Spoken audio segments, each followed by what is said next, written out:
হারিস আমার নাতি সম্পর্ক। আমরা খুবই আনন্দিত, আমরা কিন্তু এলাকাবাসী গর্বিত। আর আমরা কোনোদিন দেখি না এভাবে আমাদের গ্রামে হেলিকপ্টারে আসতে দেখছি না।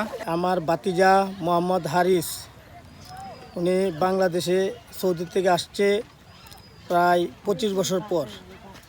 তাই আমরা হেলিকপ্টার যুগে আসাতে আমাদের এলাকাবাসী ও আমি নিজেও এখানে উপস্থিত হয়ে তাদের সম্বর্ধনা জানাই।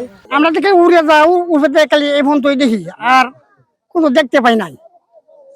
আজকে আমরা ভাতিজা আইতাছে, এখন আতায় ফাতে হেলিকপ্টার দেখবো। মোহাম্মদ ইসলামউদ্দিন ছেলে, বড় ছেলে, উনি আনুমানিক 30 বছর যাবত প্রবাসে তার জীবনযাপন করতেছে। ওনার বাবার ইচ্ছা উনি যাতে হেলিকপ্টারে শিমুলতলা গ্রামে ল্যান্ড করে। আমার ছেলে বিদেশে আছে 30 বছর ধরে। আমার খুব কাজ আছে হেলিকপ্টারে বাইতাইও, এই আমার কাজ আল্লাহ আশা পূর্ণ করছে। পরিবারের পক্ষ থেকে আমরা অনেক খুশি।